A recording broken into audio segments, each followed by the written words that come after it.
Bonjour, je suis ravie de vous retrouver pour une nouvelle vidéo. Aujourd'hui, nous allons faire un Parlons Saga, comme je l'avais fait il y a plusieurs semaines avec l'expérience Noah Thorson. Donc cette fois-ci, ce ne sera pas par rapport à une trilogie, mais à une duologie que j'ai lue cet été et que j'ai, vous allez avoir mon avis tout de suite, ce sera plus simple. On va parler de la saga Ivy de Amy Angel publiée chez Lumen, donc avec le premier tome The Book of Ivy et avec le second The Revolution of Ivy. Je vais tout d'abord vous faire un petit résumé de ces deux choses. C'est l'histoire de Ivy qui est contrainte à se marier avec Bishop, qui au demeurant est un très charmant jeune homme, sauf que c'est un mariage forcé pour rétablir la paix, ou en tout cas pour la maintenir dans leur société. Et Bishop, en fait, c'est le fils du président actuel de leur société. Et comment vous dire que la famille d'Ivy et la famille de Bishop sont légèrement en conflit depuis plusieurs générations, puisqu'en fait, les anciens présidents de cette société sont les ancêtres d'Ivy, et que c'est du coup les ancêtres, enfin en tout cas le père de Bishop, qui a repris le pouvoir, et ils ont des idées un peu contradictoires tous. Donc... maintenir la paix, c'est un bien grand mot quand même. Hein. Ce mariage arrangé déplaît fortement à Ivy, qui n'a tellement pas envie de se marier, surtout quand à 16 ans, hein, à un inconnu, au demeurant puisqu'elle ne le connaît pas, mais ça arrange énormément le père d'Ivy ainsi que sa sœur, puisqu'en fait sa mission pendant son mariage, ça va être de tuer son mari. Voilà. Voilà à peu près pour le résumé de l'histoire. Donc moi, je dois vous dire que ce résumé me tentait énormément. J'avais vu ces livres au salon du livre de Paris et je les ai pas achetés parce que déjà j'ai acheté autre chose de chez Lumen. Je regarde par là parce que le livre est là en fait que j'ai acheté. Et donc une amie me les a prêtés.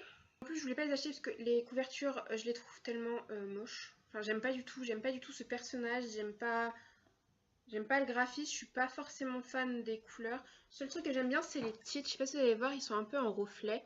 Ils sont tout jolis. Là ça fait pareil. Et les dos, par contre, je les trouve très très beaux. Mais ouais, la couverture ne tentait pas plus que ça. Donc, une amie les avait, elle me les a prêtés, donc je les ai lus pendant l'été. Je lui ai rendu, puis elle me les a reprêtés pour que je puisse tourner la vidéo. Donc, j'ai dû le re-rendre après, bien sûr. Et le pitch me tentait énormément. Donc, j'ai commencé le tome 1, donc celui-ci, que j'ai lu en une journée ou deux, je pense, et que j'ai littéralement adoré. Ce livre a été un réel coup de cœur. L'univers qu'a créé Amy Angel est juste mais fantastique. Cette histoire de mariage arrangé pour maintenir la paix, ça peut paraître un peu bizarre, voire pas logique, mais en fait c'est très bien expliqué dans le livre et franchement ça tient la route. J'adore le personnage d'Ivy, on s'identifie très très bien à elle. Ok, je vous l'avoue, mon personnage préféré c'est Bishop, mais bon en même temps, quand vous allez lire des descriptions de Bishop, vous pouvez que tomber amoureuse de lui, hein, qu'on soit d'accord. Il est parfait. Mais pour en revenir à Ivy, j'aime beaucoup parce que en fait, elle est présentée comme l'héroïne du roman, mais c'est pas non plus, tout le monde l'embrouille, elle se fait manipuler par tout le monde, et du coup, c'est pas forcément ce qu'on s'attend à une héroïne. Et elle ouvre les yeux, ou en tout cas, elle commence à ouvrir les yeux, et je trouve ça vraiment sympa parce que il y a que des gens pourris autour d'elle. Enfin, c'est des nuisances pour elle. Elle n'a pas besoin d'eux, et du coup, je suis très contente qu'elle parte vivre avec Bishop parce que clairement sa sœur m'insupporte. C'est un personnage de livre que je déteste mais au plus haut point. Dès que je voyais son nom, j'avais envie de la frapper. Et je suis très contente qu'Ivy puisse s'éloigner d'eux parce qu'ils sont vraiment néfastes pour elle. J'adore l'évolution de la relation entre Ivy et Bishop puisqu'au départ, elle est contrainte donc à vivre avec lui, elle le veut vraiment pas, du coup elle est très distante, très froide, elle répond pas quand il parle et tout. Et lui, on pourrait s'attendre à un connard de première catégorie, mais pas du tout. Il est doux, il est patient, il est attentif, il est à l'écoute, enfin le mec parfait, hein, qu'on soit d'accord. Et il y a un déclic dans l'histoire, et Ivy commence à comprendre que Bishop n'est peut-être pas le méchant que son père et sa sœur lui ont décrit. Ce moment où elle ouvre les yeux dans l'histoire est vraiment révélateur de la suite en fait. Et j'étais très fière d'Ivy à ce moment-là quand même.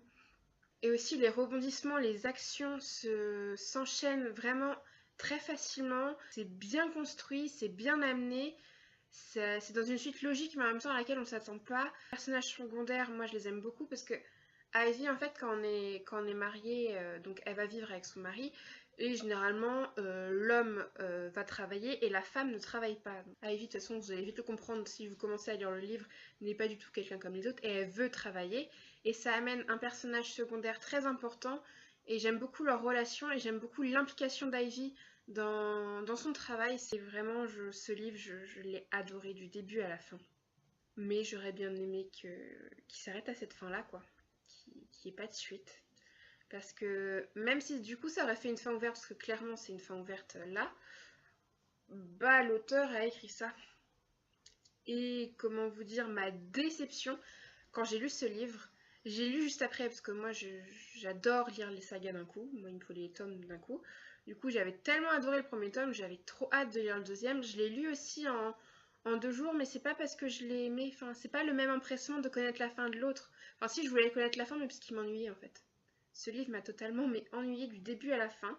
Toute fin de l'histoire, perso, je l'avais capté dans ce livre-là, donc absolument pas surprise. Et pour une fin de saga, bah, je trouve ça tellement dommage de ne pas être surprise de la fin. Et même le livre en lui-même, la plume est toujours aussi belle, puisque l'auteur a pas changé sa plume entre les 2 tomes.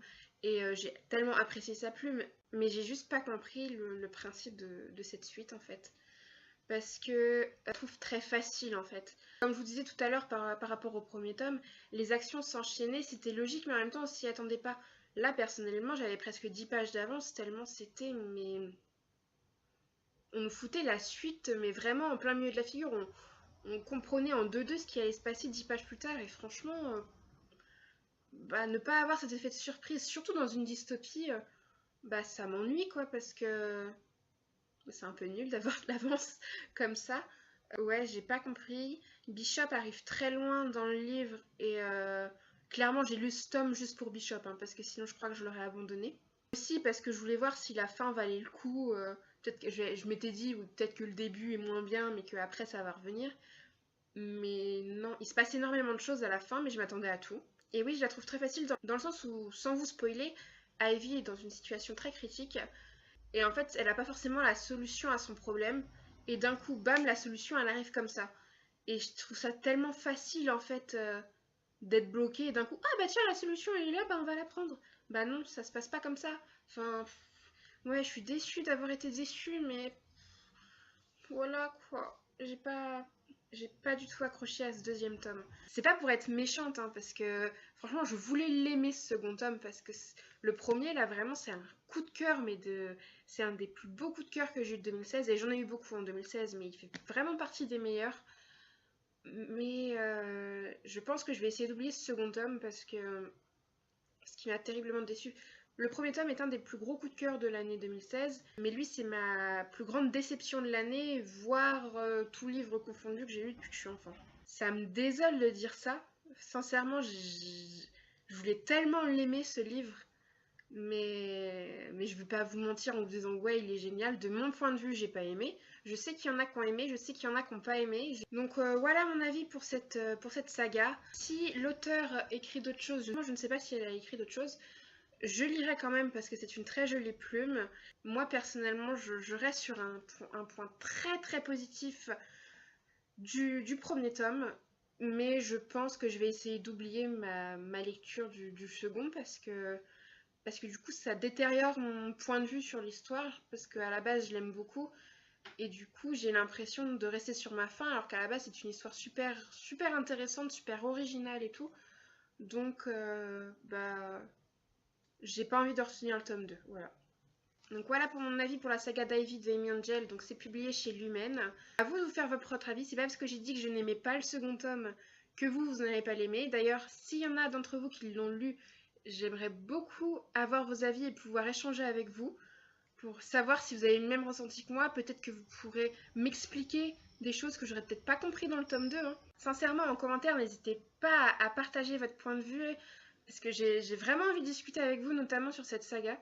Parce que du coup, ça me perturbe, parce que j'ai un avis assez contradictoire entre 2 tomes. Et oui, partager avec vous, ça me plairait énormément.